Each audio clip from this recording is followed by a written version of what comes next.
لست أنساك وقد أريت. Les divas du monde arabe 3, Kalthoum. On part cette fois-ci du côté de l'Égypte, il y a un peu plus de 100 ans, donc au début du XXe siècle, à la rencontre d'une petite paysanne qui grandit près du Nil, dans une famille qui est très très modeste.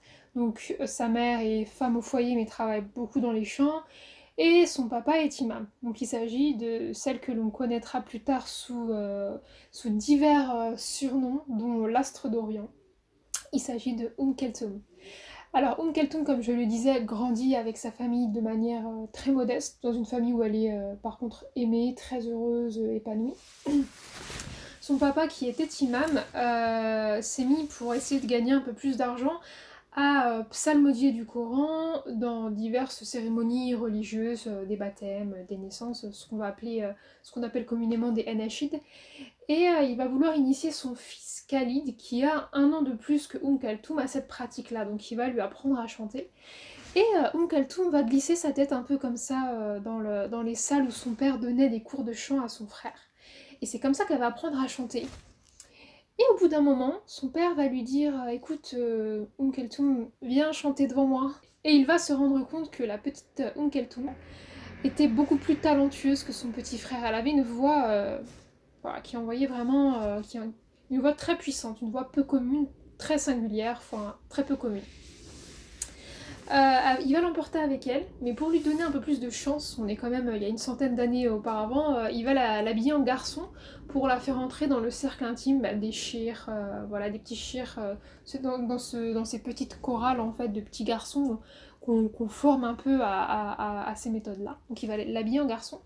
Et ça va lui permettre d'avoir une sorte de liberté en fait. C'est plus une fille, c'est plus une petite fille à qui on restreint quoi que ce soit. C'est un petit garçon à qui on va la traiter comme un petit garçon. Son père est au courant et il va lui donner cette chance. Il va reconnaître en elle ce talent en fait. Il va se rendre compte que entre elle et son frère, elle a du talent, alors il va miser sur elle. Et ça, c'était important de le souligner pour une famille traditionnelle qui était très très modeste du début du XXe siècle. Enfin, c'est très novateur, en fait, comme manière de penser. C'est vraiment lui inculquer, très jeune, que si elle a du talent et que si elle travaille, elle peut y arriver. Donc, Kalthoum va grandir dans cette dynamique-là, elle va continuer de chanter, et se faire remarquer. Elle va être très connue dans son petit village. Son talent va être tel que des compositeurs vont entendre parler d'elle et vont aller voir sa famille, son père, et leur dire écoutez, un talent comme ça ne peut pas rester dans ce village, il faut la ramener au Caire. Donc sa famille va emménager au Caire, et elle va se mettre à rencontrer un nouveau monde. Elle va être autour d'elle, vont graviter des intellectuels, de grands littéraires, des écrivains, ou de grands compositeurs qui vont étoffer son talent, qui vont l'initier à la littérature arabe classique, à la poésie. Un compositeur va notamment lui dire que si elle chantait, il fallait qu'elle comprenne vraiment le sens de ce qu'elle chante, donc elle va apprendre l'arabe littéraire. On va l'initier aussi à la littérature francophone, à la littérature française. Voilà, on va vraiment contribuer à son éducation artistique. Son entourage va grandement contribuer à son éducation artistique et va faire d'elle la Kalthoum que l'on connaît. Parce qu'au-delà de son talent, elle a une voix qui fait 14 000 vibrations par seconde. Un être humain lambda, un être humain moyen, est capable de produire 4 000 vibrations par seconde. Elle est capable d'en faire 14 000. Donc c'est pour vous dire la puissance de sa voix. Et le fait qu'elle ait eu une éducation religieuse, qu'elle ait commencé à chanter en faisant des anashids, en psalmodiant le Coran, elle va l'introduire dans sa manière de chanter. C'est quelque chose qu'elle va incorporer à sa manière de chanter et qui va beaucoup l'aider à développer ce mélisme. Le mélisme, c'est le fait de poser plusieurs notes sur une seule syllabe. Ça va vraiment contribuer à ça, et elle va le faire avec une telle dextérité en fait, avec une telle vélocité. C'était une virtuose en fait, tout simplement.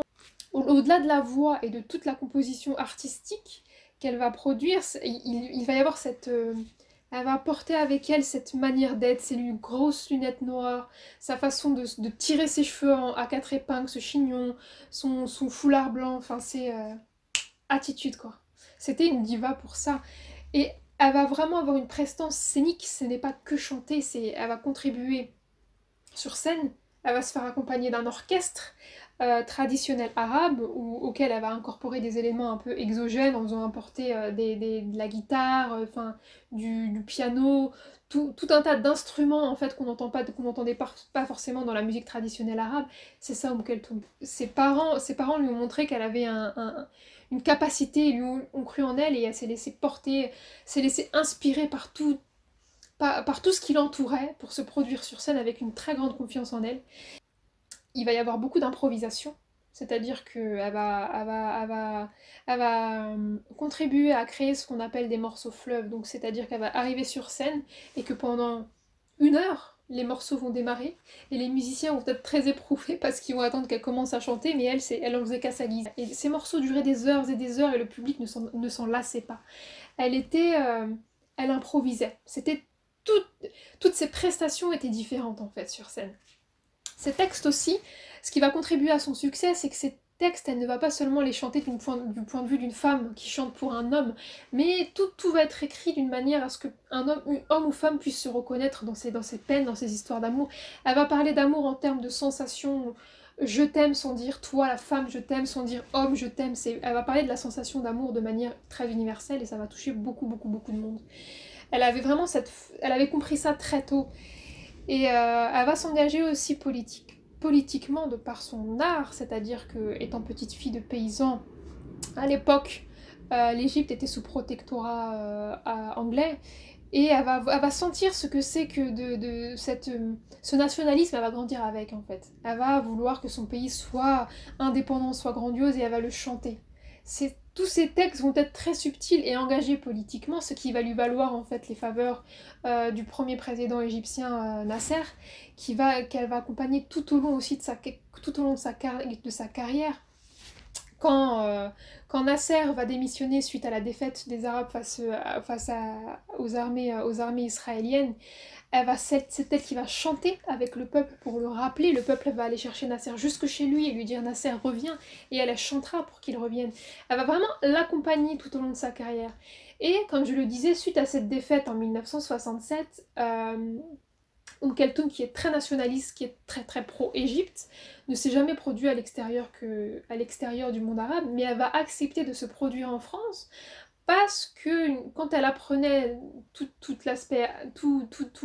la musique avec ses influences un peu, le monde intellectuel qu'elle a rencontré au Caire, ils l'ont initiée à la littérature française. Donc ils vont lui donner un goût de ce qu'est la France, et elle va considérer que la France c'est le pays de la liberté et de l'amour.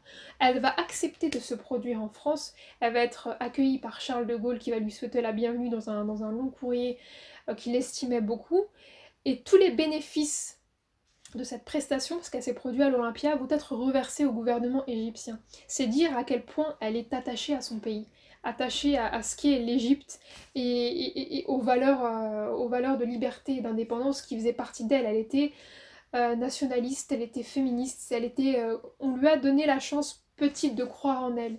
Et c'est comme ça qu'elle voulait inspirer les autres femmes, alors que elle a été touchée de plusieurs handicaps, elle avait des glaucomes au niveau des yeux, c'est pour ça qu'elle portait des grosses lunettes noires, et qu'elle a abandonné aussi sa carrière au cinéma, parce que les lumières, les néons lui faisaient très mal aux yeux, mais malgré tous ces handicaps, elle ne va cesser de chanter, de croire en elle. Ce n'était plus qu'une simple chanteuse, c'était une chef d'entreprise artistique. Sur scène, elle avait ses équipes, ses musiciens, ses orchestres, ses compositeurs, ses écrivains. C'était une chef d'entreprise qui savait ce qu'elle voulait et où est-ce qu'elle voulait aller. Elle va se marier d'ailleurs très tardivement. Elle va être très âgée avec son médecin traitant, celui qui soignait ses yeux. Et elle va veiller à incorporer dans son contrat une clause lui permettant de décider de son divorce si elle le souhaitait, ce qui est novateur pour l'époque en fait, ce qui est encore avant-gardiste pour l'époque. Elle va très vite aussi tomber malade, donc elle va avoir un problème au niveau des reins, et elle va se faire hospitaliser à Londres, et ils vont lui dire qu'elle n'est pas capable de se faire soigner, que c'est impossible, donc elle va très vite mourir. c'est à son enterrement, à ses funérailles, c'est plus de 4 millions de personnes qui vont être dans les rues, à essayer d'attraper le cercueil, de le porter, c'est toute l'Égypte, le monde arabe qui est blessé d'avoir perdu l'astre d'Orient, la voix des Arabes en fait. Et c'est pour ça qu'elle continue aussi qu'elle a survécu à son personnage. Sa musique continue de nous transcender, continue de toucher le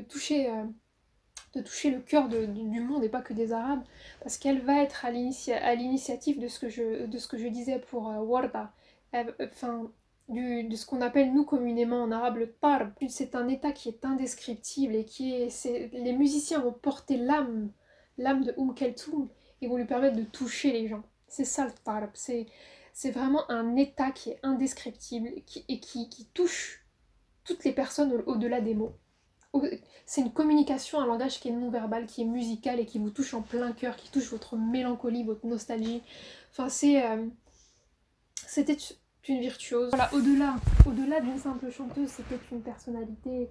C'était un peu l'amoureuse, c'était un peu la mère, la sœur de tous les Égyptiens, de tout le monde arabe. C'est une personnalité qui continue grandement d'influencer le monde arabe aujourd'hui. Enfin, c'était c'est un véritable personnage historique, en fait, tout simplement. Enfin, vraiment qui a marqué son époque et qui va au-delà de l'aspect artistique. Donc voilà, j'espère que ce 3e épisode des Divas du monde arabe vous a plu et je vous retrouve très très très très très très très vite.